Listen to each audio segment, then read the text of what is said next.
Unit 3 simple nutrients into cells, അതായത് ലഘു പോഷകങ്ങൾ കോശങ്ങളിലേക്ക്. നമ്മൾ ഇതുവരെ ഡൈജഷൻ പഠിച്ചു.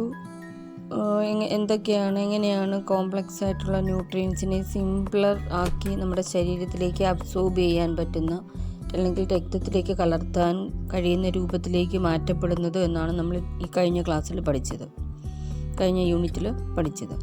അപ്പോൾ ഇതെങ്ങനെയാണ് കോശങ്ങളിൽ ഊർജോൽപാദനത്തിനും നമ്മുടെ ശരീരത്തിലേക്ക് വേണ്ട ശാരീരിക പ്രവർത്തനങ്ങൾക്കും ഇതെങ്ങനെ ഉപയോഗിക്കപ്പെടുന്നു, എങ്ങനെ ഓരോ കോശങ്ങളിലും എത്തുന്നു, ഇതൊക്കെയാണ് നമ്മൾ യൂണിറ്റ് 3 പഠിക്കുന്നത്.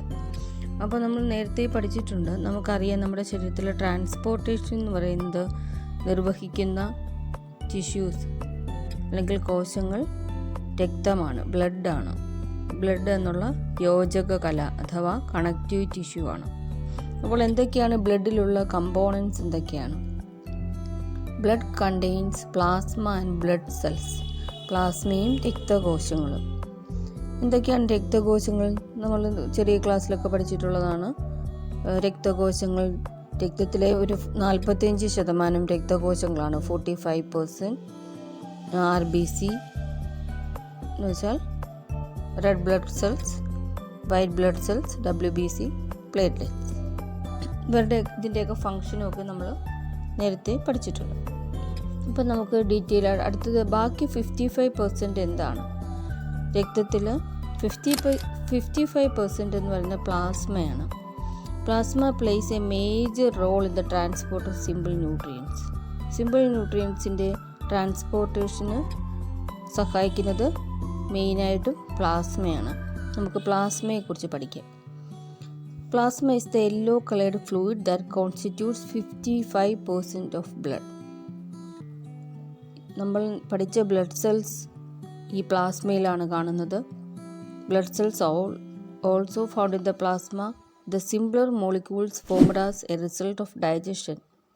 ദഹനത്തിന് ശേഷം ഉണ്ടാകുന്ന സിംപ്ലർ മോളിക്യൂൾസായ glucose, amino acids, fatty acids, glycerol etcetera reach cells through the plasma. അപ്പോൾ എന്തൊക്കെയാണ് പ്ലാസ്മയിൽ അബ്സോർബ് ചെയ്യപ്പെടുന്നത്? Glucose, amino acids, fatty acids, glycerol. ഇനി നമുക്ക് പ്ലാസ്മയിലെ മറ്റ് കമ്പോണൻസ് എന്തൊക്കെയാണെന്ന് നോക്കാം. പ്ലാസ്മയിൽ വാട്ടർ 90 to 92% വാട്ടറാണ്. പ്രോട്ടീൻസ് ഒരു 7 to 8% ഉണ്ട്. അതർ ഫാക്ടീസ് മറ്റ് ഘടകങ്ങളായ fat, salts, urea, sugar, hormones ഇതെല്ലാം കൂടെ ബാക്കിയുണ്ട്. ഇനി ഇതിനകത്ത് ഈ പ്ലാസ്മ പ്രോട്ടീൻ എന്ന് പറയുന്നത് എന്താണ്? നമുക്കത് പ്രധാനമായിട്ടും ഒന്ന് അറിഞ്ഞിരിക്കേണ്ടതാണ്. എക്സാമിനൊക്കെ നിങ്ങൾക്ക് സ്ഥിരം ക്വസ്റ്റ്യനാണ്, അതുകൊണ്ട് നിങ്ങളത് പ്രത്യേകം ശ്രദ്ധിക്കുക. പ്ലാസ്മ പ്രോട്ടീൻസ് എന്ന് പറയുന്നത് albumin, globulin, ഫിബ്രിനോജൻ. Albumin regulates blood pressure, globulin helps in defence, ഫിബ്രിനോജൻ plays a major role in the coagulation of blood. Albumin blood pressure നിയന്ത്രിക്കുന്നു, ഗ്ലോബുലിൻ പ്രതിരോധത്തിന് സഹായിക്കുന്നു, രോഗപ്രതിരോധത്തിനൊക്കെ സഹായിക്കുന്നു, ഫിബ്രിനോജൻ രക്തം കട്ട പിടിക്കേണ്ട ആവശ്യം അനുസരിച്ച് കട്ട പിടിക്കാതിരിക്കാനും അത് ആ ഒരു കൺട്രോൾ ചെയ്ത് കൊണ്ടുപോകുന്നതാണ് ഫിബ്രിനോജൻ. ഓക്കെ, അടുത്ത് നമുക്ക് നമ്മുടെ ശരീരത്തിലേക്ക് ബ്ലഡ് എങ്ങനെയാണ് സർക്കുലേറ്റ് ചെയ്യുന്നത്? ബ്ലഡ് എങ്ങനെയാണ് ഇത്രയൊക്കെ ഡ്യൂട്ടികൾ ചെയ്യാനുള്ള ബ്ലഡ് ഒരിടത്ത് തന്നെ ഇരിക്കാൻ പറ്റുമോ? ഇല്ല. അപ്പോൾ ബ്ലഡിനെ ഓരോ കോശങ്ങളിലും കൊണ്ടെത്തിക്കണം, നമ്മുടെ ശരീരത്തിലെ ഓരോ ഭാഗങ്ങളിലും എത്തിക്കണം. അതിന് എന്ത് ചെയ്യണം? ബ്ലഡ് നല്ല ശക്തിയായിട്ട് ഒഴുകണം, എല്ലാ ഭാഗങ്ങളിലും എത്തണമെങ്കിൽ. അതിനൊരു പമ്പ് പോലെ ഫോഴ്സ് ചെയ്ത് ബ്ലഡിനെ പമ്പ് ചെയ്ത് എല്ലാ ശരീരഭാഗത്തേക്കും അയക്കാൻ കഴിയുന്ന ഒരു ഓർഗനാണ് നമ്മൾ പ്രധാനമായിട്ട് ഈ ലെസണിൽ പഠിക്കുന്ന heart. Human heart works relentlessly like a pump. വിശ്രമമില്ലാതെ പ്രവർത്തിക്കുകയാണ്. Blood flows through blood vessels continuously in all directions by the help of heart. അതിനു മുമ്പ് ടീച്ചർ ഒരു കാര്യം കൂടെ പറയാം. അപ്പോൾ ഈ ഹാർട്ടിലേക്ക് ബ്ലഡ് എത്തുമ്പോൾ നമ്മൾ അറിഞ്ഞിരിക്കേണ്ട ഒരു കാര്യമുണ്ട്. ഹാർട്ടിലേക്ക് ബ്ലഡ് 2 രീതിയിൽ എത്തുന്നുണ്ട്. ഒന്ന്, നമ്മുടെ ശരീരത്തിലുള്ള എല്ലാ ഭാഗങ്ങളിൽ നിന്നും ന്യൂട്രിയൻസ് എത്തിച്ചതിന് ശേഷം, അല്ലെങ്കിൽ ഓക്സിജൻ കൊണ്ടുപോയി ഓരോ കോശങ്ങൾക്കും എത്തിച്ചതിന് ശേഷം അവിടെ നിന്നും വേസ്റ്റ് പ്രോഡക്റ്റായ കാർബൺ ഡൈ ഓക്സൈഡും ഒക്കെ തിരിച്ച് ശരീരത്തിൽ നിന്ന് പുറന്തള്ളുന്നതിനും കലരുന്നത് രക്തത്തിലേക്കാണ്. അപ്പോൾ അതും ഈ രക്തത്തിൽ കലർന്ന് ഹൃദയത്തിലെത്തുന്നുണ്ട്, ഹാർട്ടിലെത്തുന്നുണ്ട്. അത് എവിടേക്ക് പോകണം? ലങ്സിലേക്ക് പോകണം. പ്യൂരിഫൈ ചെയ്യപ്പെടണമെങ്കിൽ, അല്ലെങ്കിൽ അത് പുറന്തള്ളണമെങ്കിൽ, നമ്മുടെ ശരീരത്തിലുണ്ടാകുന്ന കാർബൺ ഡൈ ഓക്സൈഡ് പുറന്തള്ളണമെങ്കിൽ അത് ലങ്സിലെത്തണം. ഇതൊക്കെ നമ്മൾ 9th പഠിച്ചതാണ്, നമ്മുടെ ശരീരത്തിലെ ഹോമിയോസ്റ്റാസിസ് നിയന്ത്രിക്കുന്നത് എങ്ങനെയെന്നൊക്കെ. അപ്പോൾ ആ ലങ്സിലെത്തുമ്പോൾ ലങ്സ് അതിനെ പുറന്തള്ളും. അവിടെ നിന്ന് കൂടുതൽ ഓക്സിജനുള്ള വായു നമ്മുടെ ശരീരത്തിലേക്ക് കടക്കുന്നു, അതും ഹാർട്ടിലെത്തുന്നു. അപ്പോൾ ഹാർട്ടിൽ ഇങ്ങനെയൊക്കെയുള്ള പ്രവർത്തനങ്ങൾ നടക്കാനായിട്ട് പ്രത്യേക അറകളുണ്ട്. ഓക്കെ, അപ്പോൾ അതിനെക്കുറിച്ചും ടീച്ചറിന് പറയുന്നതിന് മുമ്പ് ഹാർട്ടിനെ കുറിച്ചുള്ള ചെറിയ കുറച്ച് കാര്യങ്ങളൂടെ പറയാം. ഹാർട്ട് എവിടെയാണ്? Heart is situated slightly tilted towards the left in between 2 lungs behind the sternum in the thoracic cavity. Thoracic cavity എന്ന് പറയുന്നത് നമ്മുടെ ശരീരത്തിനെ ഡിവൈഡ് ചെയ്യുകയാണെങ്കിൽ നമ്മുടെ ശ്വാസകോശവും ഹാർട്ടുമൊക്കെ അടങ്ങി വാരിയലിനകത്തുള്ളൊരു ക്യാവിറ്റി, ഒരു ഹോള്.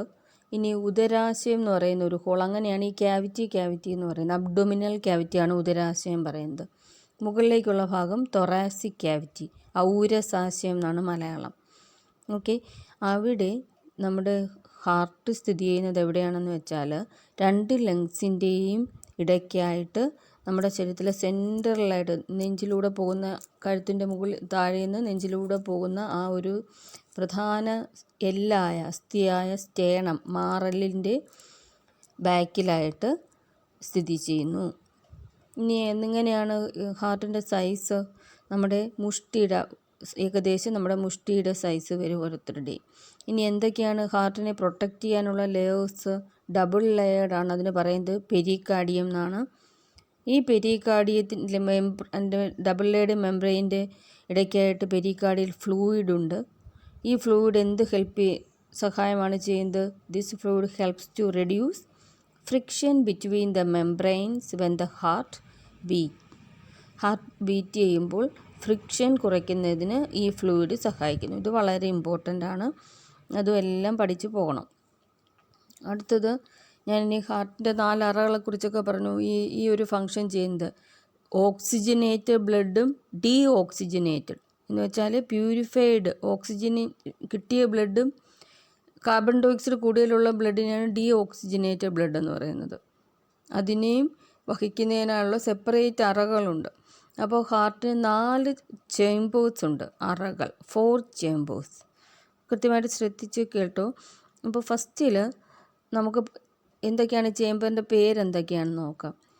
ഏട്രിയയും വെൻട്രിക്കിൾസുമാണ്. അപ്പോൾ 2 ഏട്രിയം ഉണ്ട്, 2 വെൻട്രിക്കിൾസും ഉണ്ട്, അങ്ങനെ 4. അപ്പോൾ നമുക്ക് അതിനെ ഇനി ഒന്നും കൂടെ പറയാനുള്ളത്, നമ്മൾ ഹാർട്ടിൻ്റെ പിക്ചർ നോക്കുമ്പോൾ നമ്മൾ അതിൻ്റെ റൈറ്റ് സൈഡും ലെഫ്റ്റ് സൈഡും കൃത്യമായിട്ട് അറിയണം. പടത്തിൽ നമ്മൾ സാധാരണ പടം നോക്കുമ്പോൾ ഇപ്പുറത്തെ സൈഡിൽ ലെഫ്റ്റ് പറയുന്നെങ്കിലും ഈ ഹാർട്ടിൻ്റെ പടം നമ്മൾ നേരെ അതിലേക്ക് പുറംതിരിഞ്ഞ് നിൽക്കുമ്പോൾ എങ്ങനെയാണോ ഹാർട്ടിൻ്റെ പൊസിഷൻ പറയുന്നത്, നമ്മളിപ്പോൾ നേരെ നിന്നിട്ട് നമ്മുടെ റൈറ്റ് ഹാൻഡിൻ്റെ അവിടെ ഉള്ള സൈഡ് തന്നെയാണ് റൈറ്റ് സൈഡ് പറയുന്നത്. അങ്ങനെ ശ്രദ്ധിക്കുക. അപ്പോൾ റൈറ്റ് ഏട്രിയം മുകളിലുള്ള അറ, അതിൻ്റെ തൊട്ട് താഴെ റൈറ്റ് വെൻട്രിക്കിൾ. ഇനി അടുത്ത സൈഡിൽ മുകളിലുള്ള അറ ലെഫ്റ്റ് ഏട്രിയവും അതിൻ്റെ തൊട്ട് താഴെ വരുന്നത് ലെഫ്റ്റ് ഏട്രിയത്തിൽ നിന്നും തൊട്ട് താഴെയുള്ളത് ലെഫ്റ്റ് വെൻട്രിക്കിൾ എന്നുമാണ്. ഇത് സെപ്പറേറ്റ് ചെയ്തിരിക്കുവാണ്. അപ്പോൾ ഇനി അതിനെക്കുറിച്ച് ഡീറ്റെയിൽ ഒന്നും കൂടെ ശ്രദ്ധിച്ചേ. റൈറ്റ് ഏട്രിയത്തിൽ തുടങ്ങാം. റൈറ്റ് ഏട്രിയം നിങ്ങൾ ടീച്ചർ പഠിപ്പിക്കുമ്പോഴെങ്കിൽ ടെസ്റ്റോ ഈ പിക്ചറോ ഒക്കെ ഒന്നും കൂടെ ശ്രദ്ധിച്ചോ. ഈ പിക്ചറിൽ തന്നെ നോക്കിക്കോ. അപ്പോൾ റൈറ്റ് ഏട്രിയത്തിൽ എവിടെ നിന്നൊക്കെയാണ് രക്തം വരുന്നത്? നിങ്ങളുടെ പിക്ചറിൽ തന്നെ കാണാം, അതൊരു ബ്ലൂയിഷ് കളർ കൊടുത്തിരിക്കുന്നതിൻ്റെ ഉദ്ദേശം എന്തിനാണെന്ന് വെച്ചാൽ ഡീ ഓക്സിജനേറ്റഡ് ബ്ലഡ് ആണെന്ന് കാണിക്കാനാണ്. അപ്പോൾ ആ ഡീ ഓക്സിജനേറ്റ് വെച്ചാൽ കാർബൺ ഡൈ ഓക്സൈഡ് കൂടുതലുള്ളതും ഓക്സിജൻ കുറഞ്ഞതുമാണ്. അപ്പോൾ ആ കാർബൺ ഡൈ ഓക്സൈഡ് കുറഞ്ഞതെന്ന് വെച്ചാൽ എവിടെ നിന്ന് വരണം? സെൽസിൽ നിന്ന് വരണം. സെൽസിൽ നിന്ന് ഏതൊക്കെ വഴിയാണ് റൈറ്റ് ഏട്രിയത്തിൽ എത്തുന്നത്? വിനാക്കാവ വഴിയാണ്. 2 തരത്തിലുള്ള വിനാക്കാവയുടെ മുകൾ ഭാഗത്തു നിന്നുള്ള ഊർധ്വമഹാസിരയും താഴെയുള്ള ശരീരഭാഗങ്ങളിൽ നിന്ന് വരുന്ന അധോമഹാസിരയും. English superior vena cava and inferior vena cava. നിങ്ങളുടെ ടെസ്റ്റിൽ നിങ്ങൾക്ക് കൃത്യമായിട്ട് കാണാം, superior vena cava and inferior vena cava. അപ്പോൾ അതുവഴി ബ്ലഡ് എവിടെ എത്തുന്നു? റൈറ്റ് ഏട്രിയത്തിലെത്തുന്നു. ഇനി റൈറ്റ് ഏട്രിയത്തിൽ നമ്മുടെ ഹാർട്ടിനൊരു കൺട്രാക്ട് ചെയ്യുമ്പോഴത്തേക്ക് ഹാർട്ട് ഇങ്ങനെ പമ്പ് ചെയ്ത് പ്രവർത്തിക്കുകയാണ്, ചുരുങ്ങുകയും റിലാക്സ് പഴയ രൂപത്തിലെത്തുകയും കൺട്രാക്ട് ചെയ്യുകയൊക്കെ ചെയ്യുകയാണ്. അപ്പോൾ ഒന്ന് കൺട്രാക്ട് ചെയ്യുമ്പോഴത്തേക്കും റൈറ്റ് ഏട്രിയത്തിലുള്ള ബ്ലഡ് എവിടേക്ക് പോകും? താഴെയുള്ള റൈറ്റ് വെൻട്രിക്കിളിലേക്ക് പോകും. അതിൻ്റെ രണ്ടിൻ്റെ ഇടയ്ക്ക് ഒരു വാൽവ് ഉണ്ട്. വാൽവ് എന്തിനാണെന്ന് ടീച്ചർ പിന്നീട് പറയാം. ഇപ്പോൾ ആ വാൽവിൻ്റെ പേര് ട്രൈകസ്പിഡ് വാൽവ് എന്നാണ്. അത് ഓർത്തിരിക്കാനുള്ളൊരു വഴി എന്ന് വെച്ചാൽ നമുക്ക് റൈറ്റ് ഏട്രിയം നമ്മൾ പഠിക്കുമ്പോൾ അവിടെ ട്രൈ എന്നുള്ള വാക്ക് വെച്ചിട്ട് ഓർക്കുക. റൈറ്റിന് ട്രൈകസ്പിഡ്, അർത്ഥം 3 ഇതളുകളുള്ള വാൽവ്. അപ്പോൾ ഈ 3 ഇതളുകൾ പോലെയുള്ള വാൽവ് എവിടെയുണ്ട്? റൈറ്റ് ഏട്രിയത്തിനും റൈറ്റ് വെൻട്രിക്കിളിൻ്റെയും ഇടയ്ക്കായിട്ടുണ്ട്. ആ വാൽവിലൂടെ റൈറ്റ് വെൻട്രിക്കിളിലേക്ക് പോകുന്നു. ഇനി റൈറ്റ് വെൻട്രിക്കിളിൽ നിന്നും എവിടേക്കാണ് പോകുന്നത്? നിങ്ങൾക്ക് ആരോമാർക്ക് ശ്രദ്ധിച്ചാൽ അറിയാം. അടുത്തത് പോകുന്നത്,